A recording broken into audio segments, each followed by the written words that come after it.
Welcome to our first class of AWS. In our first class, we'll learn everything we need to know about cloud computing fundamentals of AWS. Well, if you've seen my first introduction of AWS, you will already know a couple of things about it because there's going to be a lot of the things which I've recapped in this class because I've made a brief about it. Okay? So without any further ado, let's move on with our class by knowing what cloud computing fundamentals of AWS are. Cloud computing is the delivery of computing services, including servers, storages, databases, networking, software, analytics, and intelligence over the internet, which is also known as the cloud. And that is why it is called the cloud computing. To offer faster innovation, flexible resources, and economies of scale. So, now let's get into our key concepts, which are also quite similar to AWS. First off, we have on-demand self-services. Users can provision computing resources as needed automatically. You don't need to work extra time on these services. Those are going to be automatically based just by using algorithms and even AI by this time, without requiring human interaction with each service providers. Then we have is broad network access. Services are available over the internet and accessed through standard mechanisms that promote use by heterogeneous thin or thick client platforms. Well, all of those are also automatical because obviously there are a lot of gateways which people can get through, and all of them cannot be interacted with human. So all of the services which are on the cloud service act on it so that you get the broad access networking. Then we have is resource pooling. Providers computing resources are pooled to serve multiple consumers using a multi-tenant model, which is also an algorithm or a program. Okay. Then we have is rapid elasticity. Capabilities can be elastically provisioned and released to scale rapidly, outward and inward, commensurate with demand. Then we have is measured services. Cloud systems automatically control and optimize resources used by leveraging a metering capability, providing transparency for both the providers and also consumers. Obviously, if the service which you're taking is not liable or is not trusted, obviously you will not be able to use that, or people will not actually get into that service much often. To make sure that it is transparent, it is also done by a cloud system which automatically controls it and also interacts with you. Another thing which you need to know over here is about the optimization. A lot of services get together, a lot of services imply on one another and actually optimize your resources and also the resources given into the algorithm, and it also leverages the metering capability of it. Obviously, if you put in something or if you try to get into or get an access of something which you cannot get access or a normal person cannot get access, you will not be getting inside. Obviously, the metering capability comes in handy in this stage. Now, let's move on to our AWS Cloud Computing Services. Compute Services. EC2 Elastic Compute Cloud, which provides resizable compute capacity in the cloud, allowing users to run virtual servers instances as needed. Well, in my previous class or in the introduction, I've given you a small detail about each and every one of them, but I'm going to break them down and also briefly describe what they are actually used for. Then we have is Lambda. Allows user to run code without provisioning or managing the server. Obviously, if a user is getting into the server and wants to get service, obviously not all the users will be able to run the code. So to make it more beginner friendly and so that it makes it user friendly, it is used by Lambda or Lambda actually makes it easier for the users. So users pay online only for the compute time consumed, and the rest of the time, which the user is not using, they will not pay for it. Then we have is Elastic Beanstalk, which is an easy to use service for deploying and scaling web applications and services. Now you might think that this type of web application or a service or an app will only be used by AWS. No, if you want to make your own type of service, or if you want to get the help from these services and make your own web application, you can also do that. And you will be able to get that help from this Elastic Beanstalk service. Then we have is storage services. There are a couple of them, but most of them are very common. We have S3, which is the simple storage service, which provides the scalable object storage for data backup, archival, and also analytics. So you can think, or you can also come to conclusion that S3 is one of the most important one for actually the storage of data backup. Then we have is EBS, which is Elastic Block Store, which provides persistent block storage volumes for use with EC2 instances.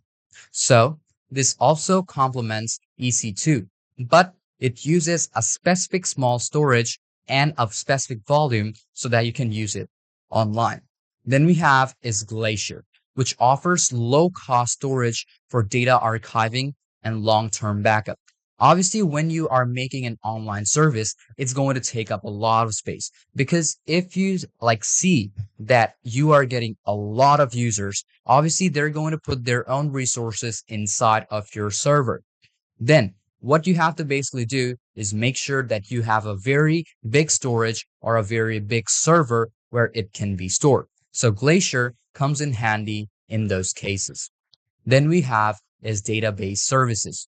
Starts off with RDS, which is Relational Database Services. It actually simplifies setting up, operating, and scaling relational databases inside of the cloud. Obviously, if you just put in your data, it's not going to put in the data inside of your service just like that. It's going to obviously crack down what it actually means so that the algorithm or the program can understand what the user wants. So it actually simplifies the setting up and also the operation.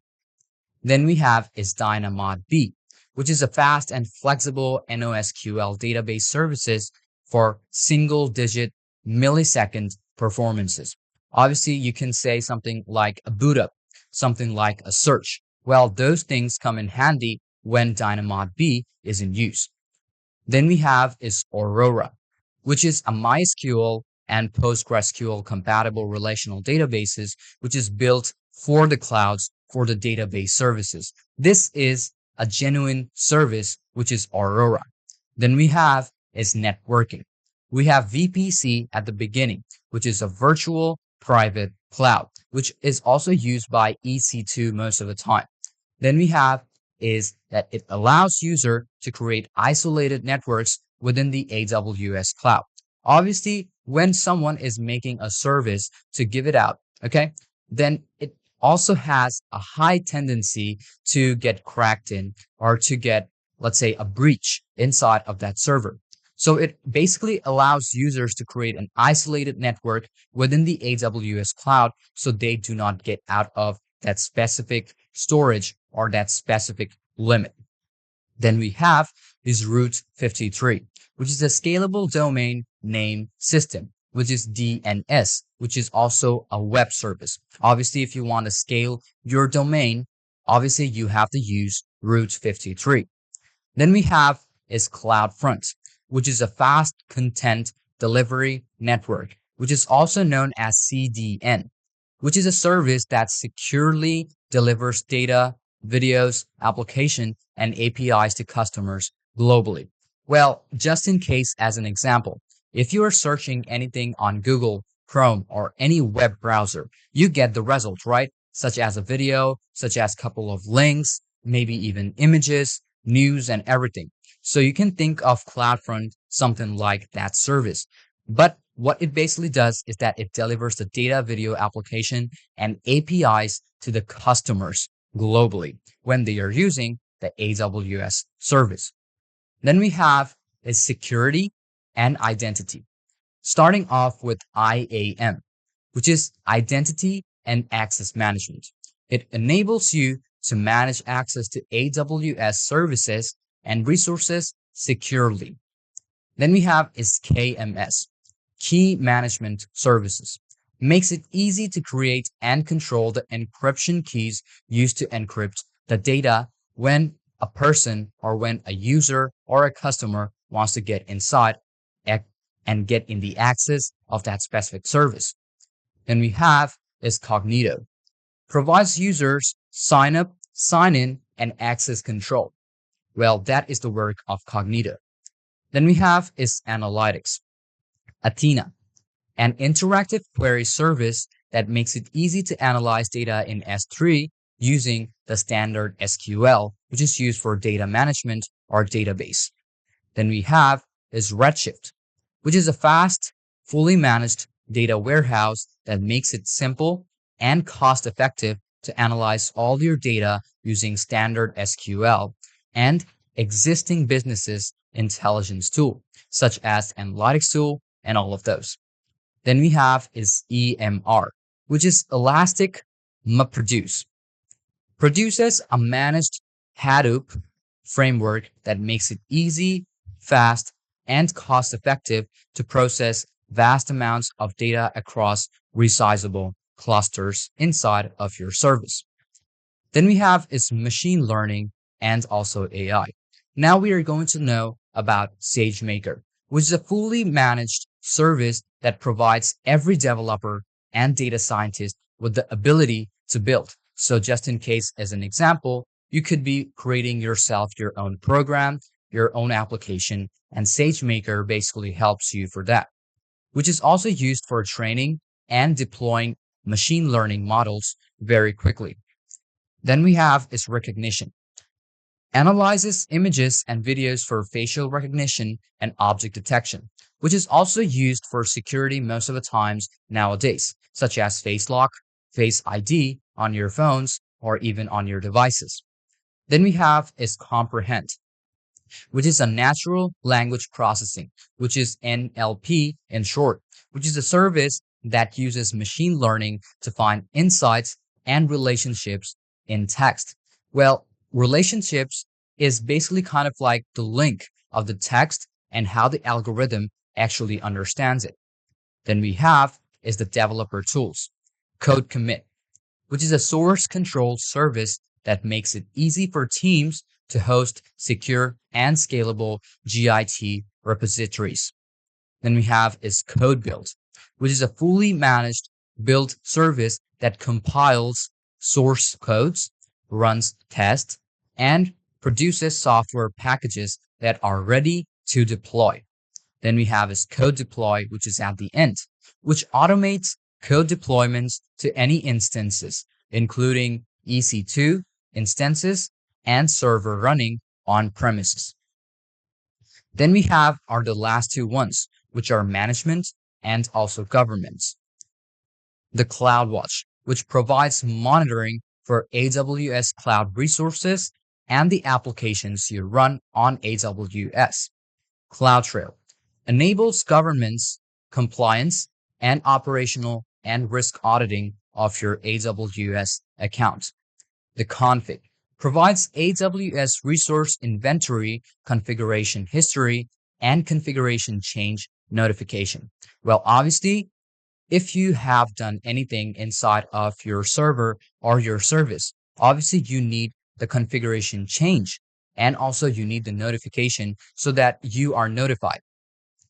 Then the last one or the last service we have is application integration, SNS, simple notification service.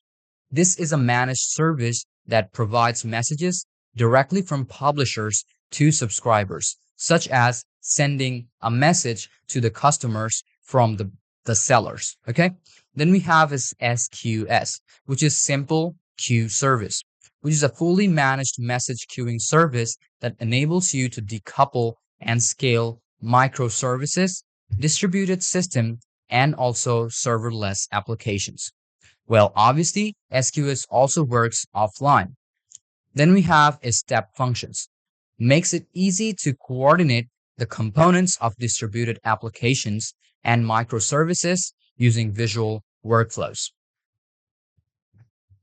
Hope you understood everything about this class on how the cloud computing service works. If you still have any confusion or any question about any part of this lesson, feel free to ask me anytime. I'm always there to help you out. So without any further ado, let's move on to our next class of AWS.